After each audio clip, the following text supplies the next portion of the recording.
بسم اللہ۔ بسم اللہ الرحمن الرحیم۔ السلام علیکم یا ابا عبداللہ الحسین۔ حضرات، یہ ایک عاشق حسین کی قبر ہے جن کا نام جناب رسول ترک ہے۔ قم کے قبرستان میں جناب معصومہ کے حرم کے سامنے یہ مرقد ہے جناب رسول ترک کی۔ مختصر سا واقعہ ان کا یہ ہے کہ یہ ایک انتہائی جو لفظ استعمال کرنا مناسب نہیں ہے، لیکن ایک ایسا انسان جو حرام اور حلال الہی کا لحاظ نہ کرتا ہو، تمام حرام اور محرمات الہی میں مبتلا ہو، حتیٰ شراب جیسی لعنت کا مرتکب ہوتا ہو، اور جیسی بہت ساری چیزیں جو عام طور پر معاشرے کے ایسے لوگ جو جن کو ہم سلام کرنا بھی پسند نہیں کرتے، یہ انہی میں سے ایک انسان تھا۔ اور ان کا ایک پورا ایک گروہ تھا چند لوگوں پر مشتمل، اور یہ جناب رسول ترک ایک روز محرم میں ایک مجلس میں گئے، اور مجلس میں جب گئے تو مجلس میں ان کو صاحب مجلس نے آنے نہیں دیا، اسی وجہ سے کہ تم لوگ مناسب لوگ نہیں ہو اور تمہارا جو کردار ہے وہ اس قابل نہیں ہے کہ تم مجلس میں آؤ۔ اور صاحب مجلس یہ کہتا ہے کہ میں نے انہیں مجلس میں نہیں آنے دیا اور حتیٰ مجلس سے انہیں بھگا دیا۔ پھر وہ جب رات کو سویا ہے صاحب مجلس، تو اس نے خواب میں دیکھا ہے کہ صحرائے کربلا ہے، اس کربلا کے صحرا میں خیمہ لگا ہوا ہے اور بہت بڑی تعداد میں لوگ اس خیمے کی طرف جا رہے ہیں، اور کہا یہ جا رہا ہے کہ اس خیمے میں خود امام حسین علیہ السلام موجود ہیں اور لوگ ان سے ملاقات کے لیے جا رہے ہیں۔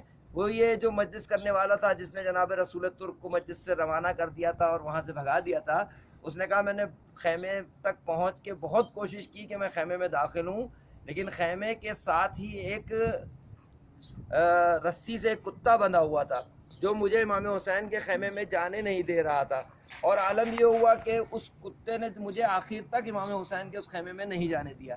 لیکن جب میں نے غور سے دیکھا تو اس کتے کا چہرہ رسول ترک کا چہرہ تھا۔ میں بڑا پریشان ہوا کہ مولا نے مجھے تنبیہ کی ہے کہ میں نے رسول ترک کو مجلس میں آنے سے روکا ہے۔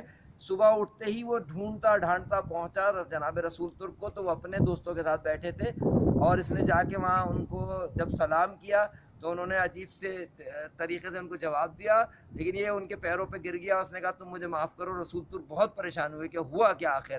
اس نے سارا خواب دہرایا کہ میں نے رات خواب میں دیکھا ہے کہ ایک صحرا میں ایک خیمہ ہے، اس میں امام حسین علیہ السلام موجود ہیں اور لوگ ان سے ملاقات کر رہے ہیں۔ میں نے ملاقات چاہی تو ایک وہاں کتا موجود تھا جس نے مجھے وہاں گھسنے نہیں دیا، اور میں نے وہ جب غور سے دیکھا تو اس کتے کا چہرہ تم سے ملتا تھا۔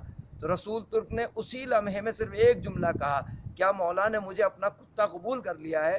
اور اس جملے کے بعد جناب رسول ترک نے خدا کی بارگاہ میں، امام حسین کی بارگاہ میں ایسی توبہ کی کہ اس کے بعد پھر کسی گناہ کا ارادہ تک نہیں کیا، ارتکاب تو کجا۔ ہمیں بھی پروردگار سے دعا ہے کہ امام حسین کے صدقے میں رمضان مبارک میں بالخصوص ایسی توبہ نصیب ہو جائے کہ ہم امام زمانہ کے کسی قابل ہو سکیں۔ حضرت ہمارا انتظار کر رہے ہیں کہ اگر ہم تیار ہو جائیں تو حضرت فوراً ظہور فرما لیں۔ پروردگار سے اور امام حسین سے دستبستہ گزارش ہے کہ اس رسول ترک کے صدقے میں ہمیں ایسی توبہ کرنے کی توفیق نصیب ہو کہ ہم بھی اس طریقے سے امام کی بارگاہ میں سرخرو ہو سکیں۔ السلام علیکم یا ابا عبداللہ الحسین المظلوم۔ اللہم صلی